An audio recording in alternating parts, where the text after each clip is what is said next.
Yes, I'm calling to report an illegal fire!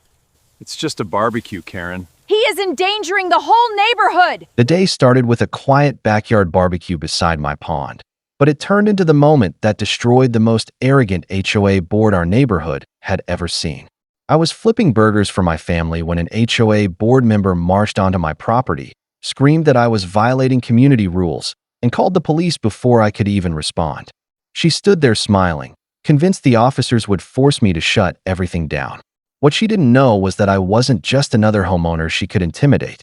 5 minutes after the patrol cars arrived, a single document changed everything. And before sunset, the HOA board that had terrorized the neighborhood for years was the one packing up its office. I had lived on my 5-acre property for just over 6 years, and every evening after work followed almost the same routine. I'd walk down to the pond behind my house, light the old charcoal grill my father had given me, and enjoy the peace that came with watching the water ripple as the sun disappeared behind the trees. My land sat at the edge of the subdivision, separated from the rest of the neighborhood by a line of mature oak trees and a split-rail fence that had been there long before the subdivision was ever built. It was the one place where I could forget about deadlines, bills, and the constant drama created by our HOA. For years, the HOA board, led by Karen Mitchell, acted as if they owned every inch of the neighborhood. They fined people for basketball hoops, flower colors, holiday decorations, and even parked pickup trucks. Most of my neighbors paid the fines without arguing because they didn't have the time or money to fight back. Karen knew that, and she enjoyed reminding everyone that the HOA always won. The only problem for her was me. When I bought my property, I spent weeks reading every page of the deed, county records, and the HOA's governing documents. Something about the property's history didn't add up, so I hired a real estate attorney to verify exactly what I owned and what authority the HOA actually had over it. What I learned back then was something I kept to myself because I hoped I'd never need to use it.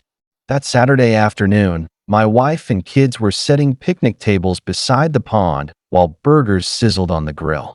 Friends from church were arriving with homemade desserts, and children laughed as they fished from the dock. It was the kind of peaceful afternoon that should have been impossible to ruin. Then I heard tires screech outside my gate, followed by Karen's unmistakable voice yelling my name before she even stepped onto my property. She looked furious, and she wasn't alone.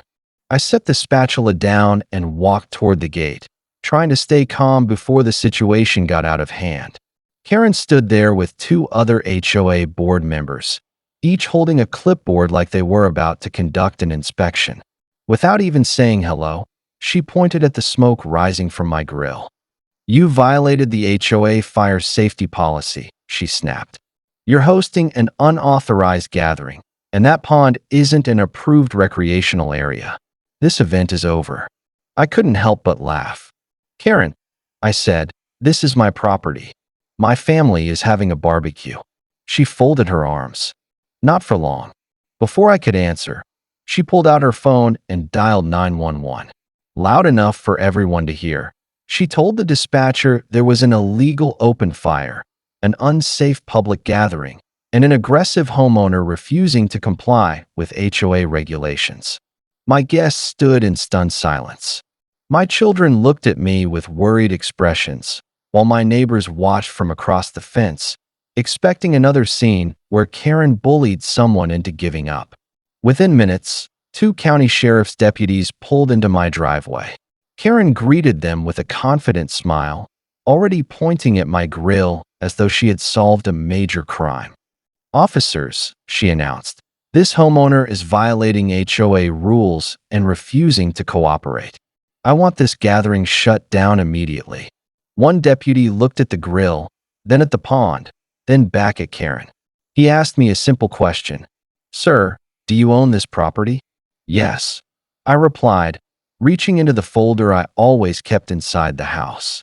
I handed him a certified copy of my property's recorded deed, along with another document that I had hoped would never become necessary. The deputy read the first page, then the second. His expression changed almost instantly. He looked directly at Karen and asked, "Ma'am, did your board ever review this recorded agreement before attempting to enforce HOA rules here?" Karen's confident smile disappeared. She whispered, "What agreement?" I had been waiting years for someone to ask that question. The deputy handed the document back to me, then turned so Karen and the other board members could see the county seal stamped across the front page. "This property," he said, "was never legally annexed into your HOA." Karen blinked several times, certain she had heard him wrong. "That's impossible," she insisted. "He's been paying HOA dues for years." "I know," I answered calmly, "because every previous homeowner assumed the HOA's claims were legitimate.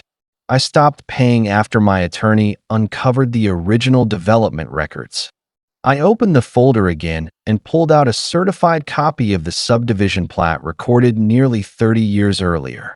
The developer had planned to include my land in the community, but the annexation agreement was never signed by the original owner.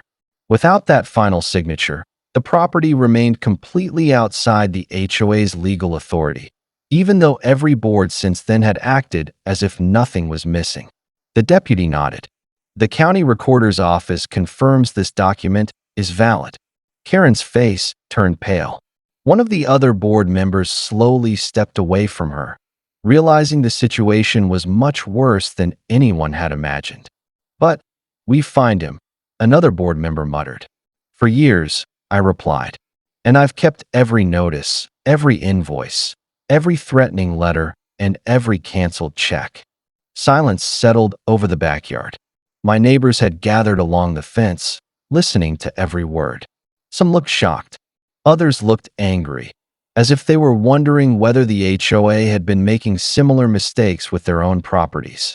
Then I pulled out one final document. It wasn't just proof that my land wasn't part of the HOA.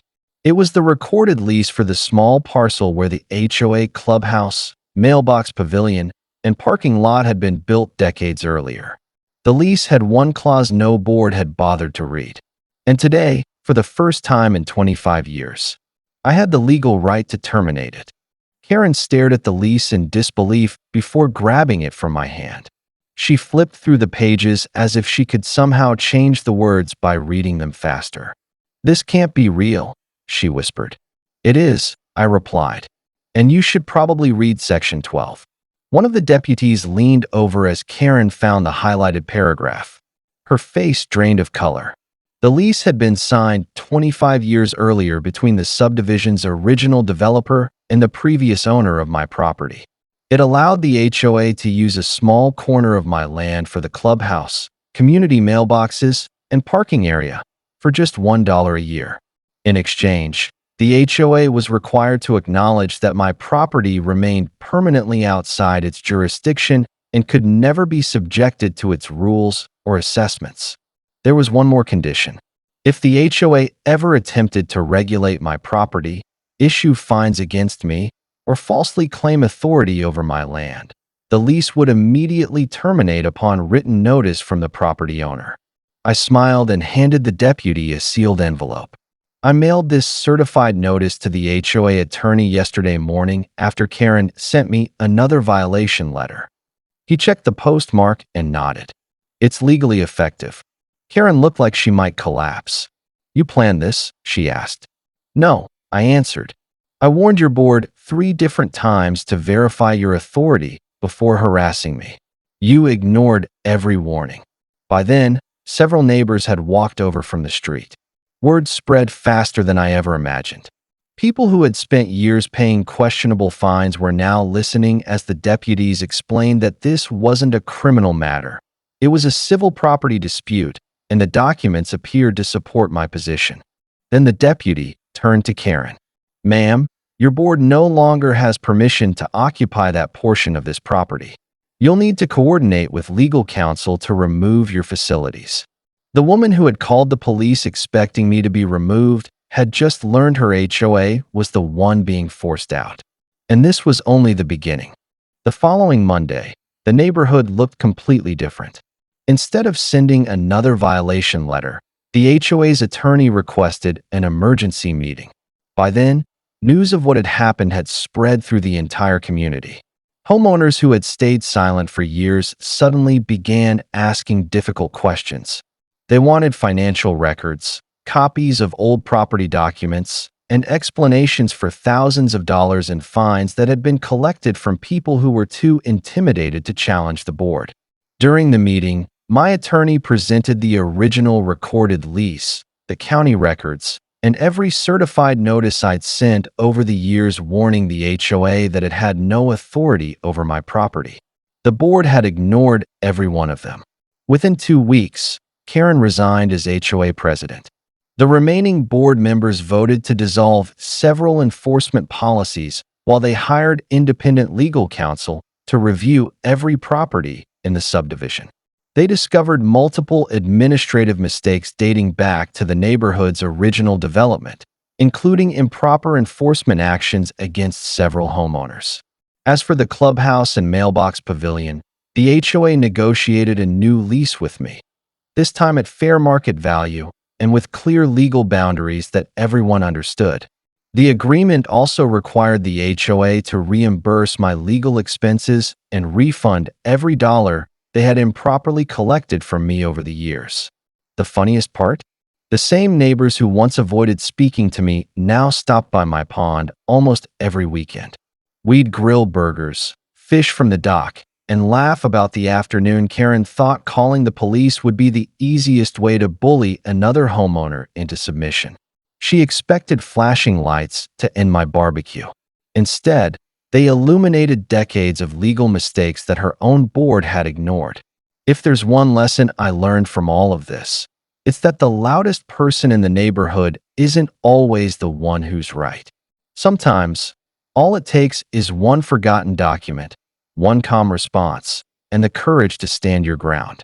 And that Saturday barbecue by my pond became the day the HOA finally learned that lesson the hard way.